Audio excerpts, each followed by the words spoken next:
Και φέτος με ευλάβεια και λαμπρότητα γιορτάστηκε η Ανάσταση του Θεανδρώπου σε ολόκληρη την Ηλία, παρόλο το ψηλόβροχο.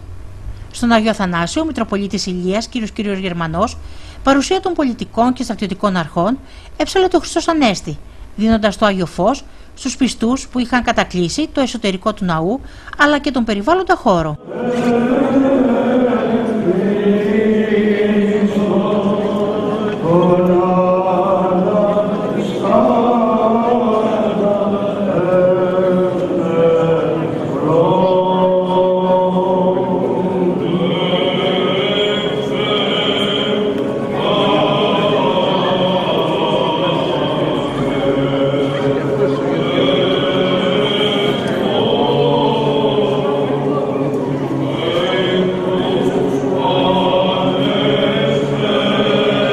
Της ακροάσεως του Αγίου Ευαγγελίου, Κύριον τον Θεόν ημών οικετεύσατε.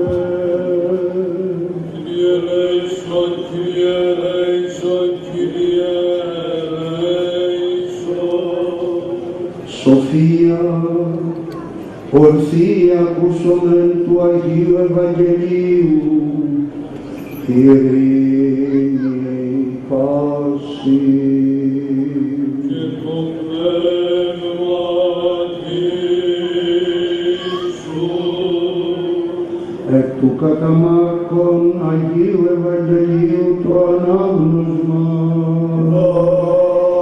Δώσομαι.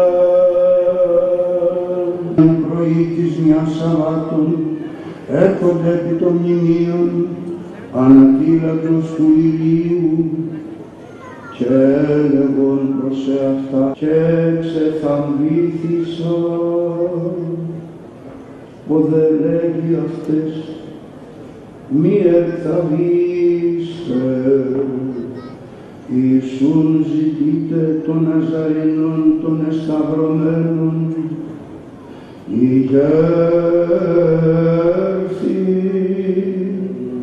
ου και στην όδε, είδε ο τόπος όπου έφυγαν αυτό,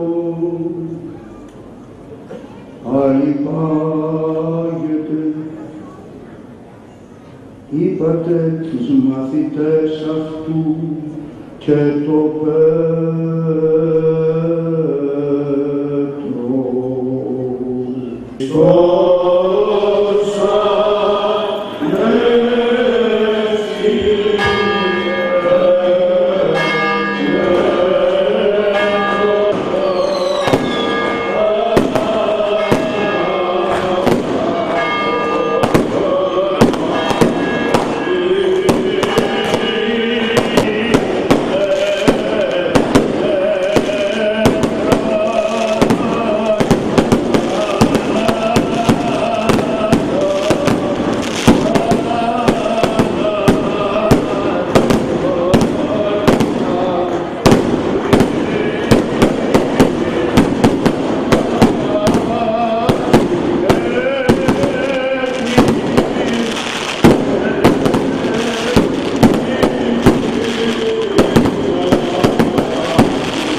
ευσταθίας των Αγίων του Θεού Εκκλησιών και της των πάντων ενώσεως του Κυρίου δεηθόμεν.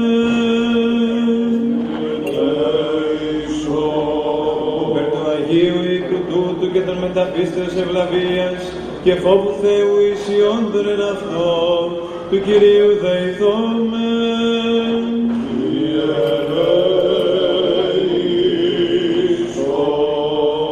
Υπέρ των ευσεβών και ορθοδόξων χριστιανών του Κυρίου δεηθόμεν.